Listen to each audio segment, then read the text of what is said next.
कोई कोई ऐसा पर्सन है जिसको रीजनिंग आती है, उसके बाकी सब्जेक्ट में मार्क्स नहीं आ रहे, वो रीजनिंग के मार्क लगाया जा रहा है और देख रहा है मेरे 50 मार्क्स आ रहे मेरे। हेलो दोस्तों, जय माता दी। आज हम बात करने वाले हैं स्टूडेंट के सबसे बड़ी प्रॉब्लम के बारे में। और प्रॉब्लम सिर्फ इतना है कि मॉक टेस्ट में स्कोर नहीं बढ़ रहा है। स्कोर बढ़ेगा कैसे जब आप 7 से 8 घंटे सिर्फ और सिर्फ मैथ को दे रहे हो। सबसे इम्पॉर्टेंट बात यह है कि जब भी आप किसी भी कंपटीशन एग्जाम की तैयारी कर रहे हैं तो हर एक सब्जेक्ट को इक्वल टाइम देना बहुत ज़रूरी है। एक बैलेंस बनाना बहुत ज़रूरी है कि मैं रीजनिंग को कितना टाइम दूंगा, मैथ को कितना, इंग्लिश को कितना टाइम दूंगा और जीको को कितना टाइम दूंगा। एक पर्टिकुलर बैलेंस बनाना बहुत ज़रूरी है और इसी के बारे में आज बात करते हैं। देखो मेरी बात समझो, अगर आप सच में एसएससी का एग्ज़ाम निकालना चाहते हो तो एसएससी के एग्ज़ाम में सबसे इम्पॉर्टेंट है टाइमिंग। आपको अपने टाइमिंग को बैलेंस करना आना चाहिए। आप जब 60 मिनट में 100 क्वेश्चन सॉल्व करते हो तब आप उसमें अपनी टाइमिंग को बैलेंस करते हो ना, कि मुझे इतने मिनट में रीजनिंग सॉल्व करनी है, इतने मिनट में 4 से 5 मिनट में जीके सॉल्व करना है, 8 से 10 मिनट में मुझे इंग्लिश सॉल्व करना है। आप टाइमिंग बैलेंस करते हो ना, तो वही टाइमिंग आप अपने एजुकेशन में जब पढ़ाई की जब तैयारी करते हो तब बैलेंस करो ना, कि मुझे इतने घंटे मैथ पढ़नी है, इतने घंटे रीजनिंग पढ़नी है, इतने घंटे जीके पढ़नी है।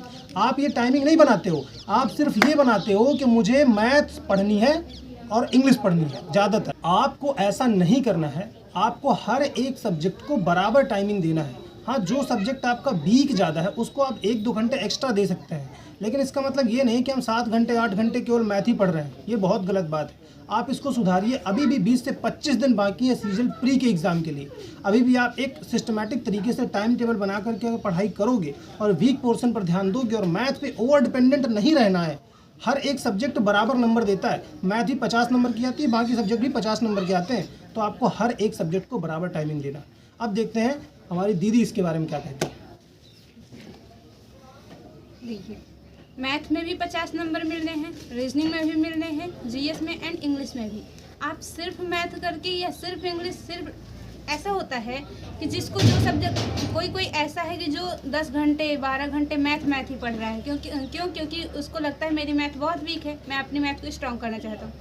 कोई ऐसा पर्सन है जिसको रीजनिंग आती है, उसके बाकी सब्जेक्ट में मार्क्स नहीं आ रहे, वो रीजनिंग के मार्क लगाया जा रहा है और देख रहा है मेरे 50 मार्क्स आ रहे, मेरे 47.5 आ रहे, 48 आ रहे। वो ये देख के खुश हो रहा है कि मेरे इस पर्टिकुलर सब्जेक्ट में मेरे इतने अच्छे मार्क्स हैं।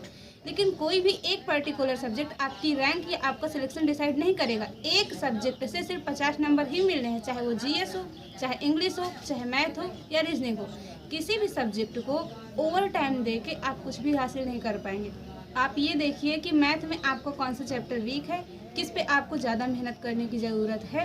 मैथ में या रीजनिंग में आपको सिर्फ इतना करना है, एक सेक्शनल मार्क लगाना है डेली का, एक सेक्शनल मार्क, उसका प्रॉपर एनालिसिस, एंड इसके बाद आपको थोड़े थोड़े पीवाईक्यू करने हैं। बाकी इंग्लिश को टाइम दीजिए, वो कैब कितनी भी पढ़ो कम है। इंग्लिश पढ़िए, जीएस पढ़िए। जीएस में जो मेजर टॉपिक है, चाहे वो हिस्ट्री हो, चाहे पॉलिटी हो, इकोनॉमिक्स हो, साइंस हो या स्टैटिक हो, आपको मेजर टॉपिक पे ही ध्यान देना है। पीवाईक्यू का एनालिसिस करिए, कहाँ से किस टॉपिक से ज़्यादा क्वेश्चन आ रहे हैं, उनको पढ़िए, उनके पीवाईक्यू लगाइए। ऐसे ही इंग्लिश में करना है, जीएस में करना है, मैथ में करना है, रीजनिंग में करना है, बस इतना करना है।